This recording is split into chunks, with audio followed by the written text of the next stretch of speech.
Antes de avançarmos, gostava também de conhecer a sua opinião sobre como é que tem acompanhado os últimos acontecimentos relacionados com a detenção de Duarte Lima no âmbito, alegadamente, do caso BPN.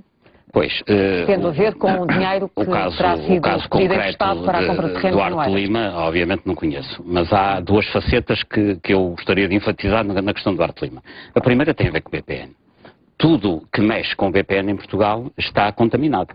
Portanto, eu julgo que tem que haver, deveria haver, uma instância qualquer que analisasse de fio a pavio como é que o BPN foi constituído. E o BPN foi constituído, recordo, numa altura em que houve perdões fiscais ainda nos primeiros governos do professor Cavaco Silva. E, portanto, tem que se saber, porque o BPN não foi um banco feito por banqueiros nem por investidores. Foi um banco já feito, na sua origem, por políticos. Portanto, tem que se contar muito bem essa história, a história da criação do BPN e da Sociedade Lusa de Negócios, depois a história da sua nacionalização e a história da privatização, porque no fundo a SLN é uma sociedade constituída por privados que depois, quando aquilo fica, digamos, no osso, passa a expressão, passam para o Estado ficar com os prejuízos e depois voltar a entregar limpinho aos privados. Portanto, a história do BPN é talvez das histórias mais tristes da democracia portuguesa. Portanto, esse aspecto e a ligação do Duarte Lima e de toda aquela gente ao BPN deve ser devidamente esclarecida. Depois há um outro aspecto que tem a ver, mais uma vez, com terrenos. Grande parte da corrupção em Portugal tem a ver com terrenos. Invariavelmente, os negócios com terrenos, a nível municipal, poderão ter outras características. Mas são sempre ou alterações aos planos diretores a pedido, o que quer dizer que alguém com influência política consegue comprar um terreno a um pobre agricultor que faz agricultura de subsistência e com a conivência do governo e da Câmara, ou de um ou do outro, consegue alterar a classificação do solo, que deixa de ser agrícola, passa a ser urbanizável, ou deixa de ter um coeficiente de ocupação de solo de 2 e passa a ter um coeficiente de 4, o que quer dizer que um terreno que valia 10 mil passa a valer de repente 100 ou 150 mil. E o senhor considera que isso é uma prática generalizada ao nível do país? Generalizadíssima. Generalizadíssima. Exceção ao contrário. As alterações a todos os planos diretores municipais são invariavelmente, vamos lá ver, a alteração do plano diretor municipal deveria ser uma discussão em que se pensasse planeamento em função do interesse coletivo. Isto raramente acontece. As alterações aos planos diretores municipais são arbitragens das entidades administrativas, normalmente das câmaras, que vão gerindo influências em que quem ganha invariavelmente são as pessoas que compram os terrenos e financiam os partidos. E conseguem que terrenos que valiam 100 passam a valer 2 mil e com margens de 1000 e 2000%, que são margens que em Portugal, aliás, só acontecem neste negócio e num negócio completamente ilegal que é o tráfico de droga. Só há dois negócios que geram margens desta dimensão em Portugal, que é o urbanismo, o ordenamento de território e o tráfico de droga.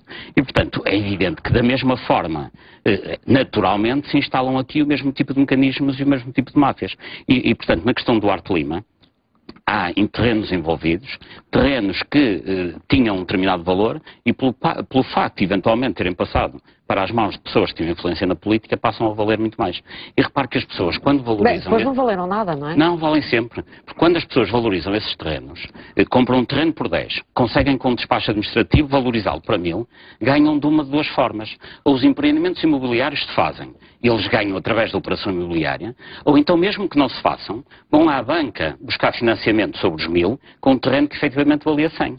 E o que é que acontece? Ficam os bancos, aliás, as imparidades na banca em Portugal, têm muito a ver com negócios deste género, de empréstimos que os bancos fizeram a pessoas com valorizações de terrenos verdadeiramente indevidas. Então os bancos têm sido cúmplices.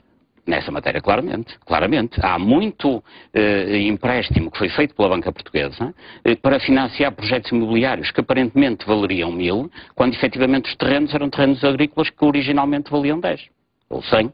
E depois ainda há superlativamente uma outra questão, que é o próprio Estado que concede autorizações para negócio A, para a concessão B, para o negócio C, para construir o edifício, para ter uma concessão de uma rede de transporte público, etc. Isto acontece porquê? Também. Porque a maioria da legislação que tem incidência económica de grande relevância, mais uma vez nas áreas mais importantes e mais sensíveis do ponto de vista económico e financeiro, o que acontece é que a legislação é muito confusa. e é muito confusa deliberadamente. Ou seja, a legislação é propositadamente feita por forma a que ninguém perceba, de preferência. Portanto, a legislação em Portugal, contrariamente, mais uma vez, aos outros países, tem muitas regras para que ninguém perceba absolutamente nada. Depois tem muitas exceções que normalmente estão na lei para favorecer os amigos de quem fez a lei e de quem cozinha todo este caldo. Portanto, o doutor está a falar em concreto da Assembleia da República. Está a dizer que a Assembleia da República é um centro potenciador de atos de corrupção. Não, aí de leis. Está bem, mas onde é que fazem as leis? Aqui é de leis. Pois deveria ser no Parlamento ou eventualmente no Governo, mas em Portugal não há essa tradição. As leis que têm maior relevância económica são feitas nos escritórios de advogados mais poderosos do país, que ainda por cima conseguem esta situação que é fantástica, que é, fazem as leis e ganham uns milhares de euros por isso. Depois, como as leis são um pouco claras, passam a vida a dar pareceres para explicar as leis que eles próprios fizeram e voltam a ganhar milhões. Mas o que é pior é que são esses mesmos escritórios de advogados que depois mais tarde vendem aos privados os alçapões que eles próprios introduziram na lei. E, portanto, este tipo de legislação leva a que haja um grande poder discricionário que permita, como dizia o Dr. Medina Carreira, que depois alguém chega à política e fica na mão com um poder discricionário que permite saber quem é que pode ganhar milhões aqui ou ali. Porque, de facto, um vereador de província tem na sua caneta a possibilidade de autorizar que um terreno que valia 1.000 passa a valer 2.000 e por aí fora dar uma concessão de transportes rodoviários, seja o que for.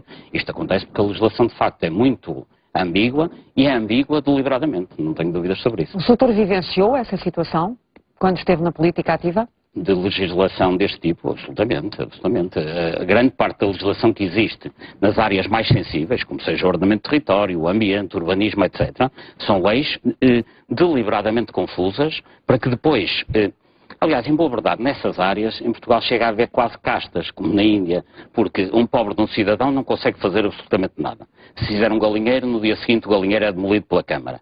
Agora, depois a classe média, enfim, minimamente informada e com capacidade para ter um bom advogado, acaba por conseguir fazer o que está na lei.